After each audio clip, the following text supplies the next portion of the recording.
Bueno, vamos a hablar con Alfredo Cornejo, es candidato a senador por Mendoza, diputado nacional y presidente de la Unión Cívica Radical. ¿Qué tal, Cornejo? Buen día. ¿Cómo está, María? ¿Qué tal? Buen día. Bien, preocupado, me imagino. Estamos todos un poco preocupados. Sí, sí, sí. Sí, pero también creo que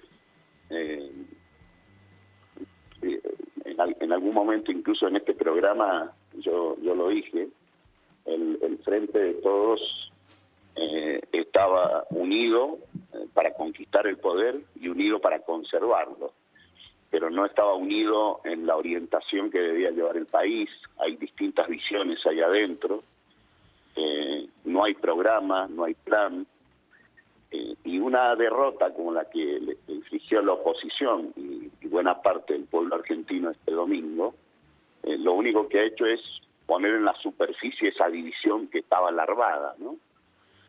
Y eso es lo que está ocurriendo. Lo que pasa es que si realmente hay una perdone. No, para terminar, por ejemplo, ustedes estaban hablando del acuerdo con el fondo. Nunca se encaró con profundidad qué tipo de acuerdo se quiere con el Fondo Monetario. Y eso es porque no hay una unidad de criterio en la mayoría de los temas estructurales. No es una cuestión de matices, diferencias al interior del Frente de Todos, sino son diferencias sustanciales, ¿no? Ahora, hay que tratar de hasta dónde Cristina Kirchner desertó del Frente de Todos, ¿no? Porque lo que plantean desde el kirchnerismo, que para mí es demasiado sutil, es esta idea de que la renuncia no es indeclinable. Entonces, digamos que no estarían yéndose del gobierno, sino que estarían buscando que Alberto Fernández reaccione. Creo yo un costo altísimo de desautorizar al presidente, pero para mí es demasiado sutil. No sé cómo lo ven ustedes, digamos, cómo sigue el kirchnerismo dentro del gobierno. Las renuncias de los hombres de bien son siempre indeclinables. Decía alguien por allí, ¿no? Es decir, ¿cómo que las renuncias no son definitivas? Si renuncian es toda una posición política, ¿no? Entonces cuesta entender esa argumentación. Ahora, sin duda, Cristina Kirchner no se hace cargo de los errores del Frente de Todos, porque Alberto Fernández, cuando habló en la noche del domingo, dijo: hemos cometido errores, no dijo cuáles eran, nunca profundizó en esos errores, ni el lunes ni el martes que volvió a hablar el presidente. Dijo demandas insatisfechas. Habló como, parecía en línea de la idea de que el salario no se está recuperando, más allá de había quizás alguna sugerencia al cumpleaños de Olivos, pero dijo, hay demandas insatisfechas y errores que cometimos. Por eso son generalidades. Siempre hay demandas insatisfechas, ¿no? O sea, son generalidades. Acá no se dijo, nos equivocamos en la política heterodoxa de Guzmán en materia económica, en nuestra política internacional, nos equivocamos en los alineamientos internacionales que le dimos a la Argentina, nos equivocamos en la compra de la vacuna, de no haber hecho el acuerdo con Pfizer al principio y no haber perdido tiempo. No se dijo expresamente cuáles son los errores.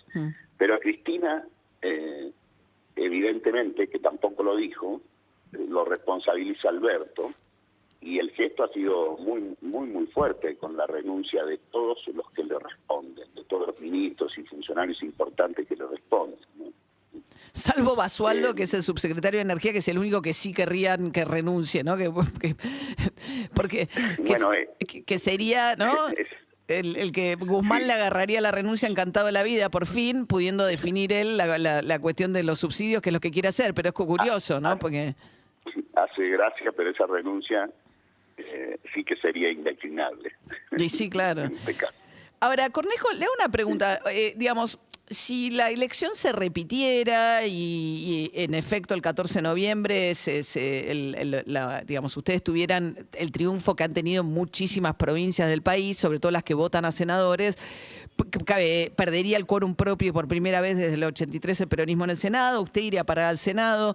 En el contexto de esta crisis, la oposición, porque si el bloque oficialista se rompe como reflejo de esta crisis que parece muy difícil de saldar dentro del oficialismo, ¿ustedes desde el Congreso piensan en cooperar en la gobernabilidad con Alberto Fernández en los años que quedan, sustituyendo de alguna manera, no sé si sustituyendo, pero digamos, pensando en cómo apoyar al gobierno, al que también le pueden empezar a faltar seriamente las mayorías en el Congreso?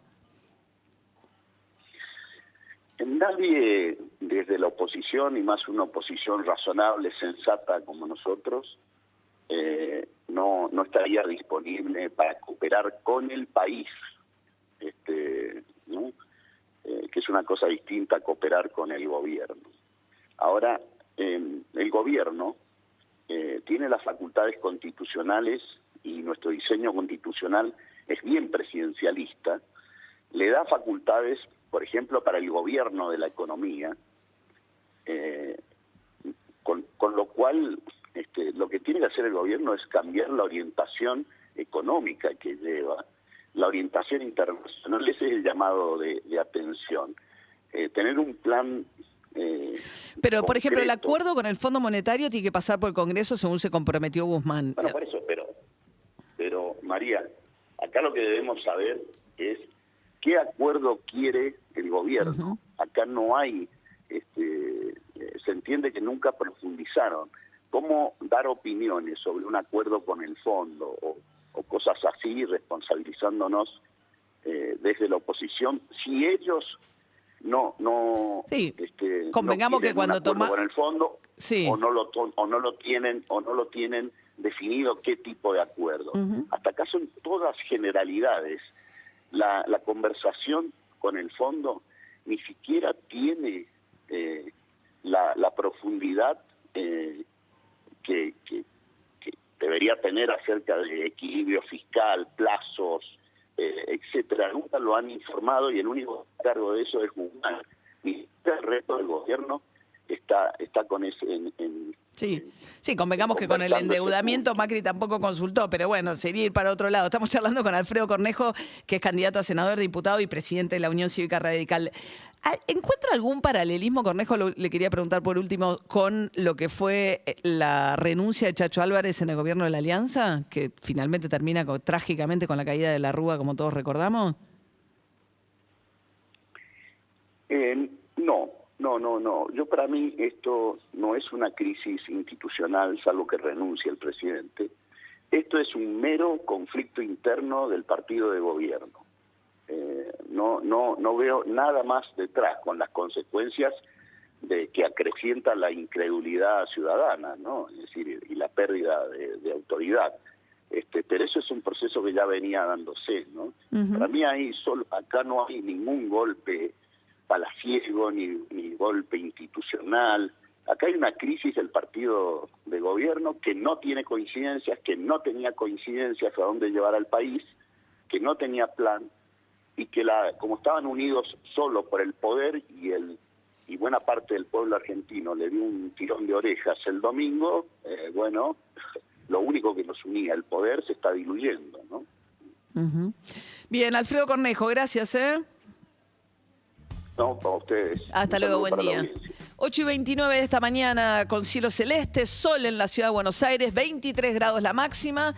Y bueno, sabemos que hay mucha angustia, mucho interés por informarse y saber un poquito lo que está pasando, pero también vamos metiendo y salpicando con algún otro contenido esta mañana. Y tenemos una recomendación de un documental. Documental que se estrenó ayer, María. Mira, simplemente se llama Schumacher. Y con eso es un montón. Ya sabemos de quién estamos hablando, ¿no? Estamos hablando de Michael Schumacher, 7 veces campeón del mundo de Fórmula 1 y que, bueno, hace casi 8 años, en diciembre se van a cumplir 8 años de un accidente haciendo esquí, que se golpeó la cabeza y no sabemos muy bien de su estado, simplemente sabemos que está en coma, no sabemos cómo está, si mejora, si no mejora.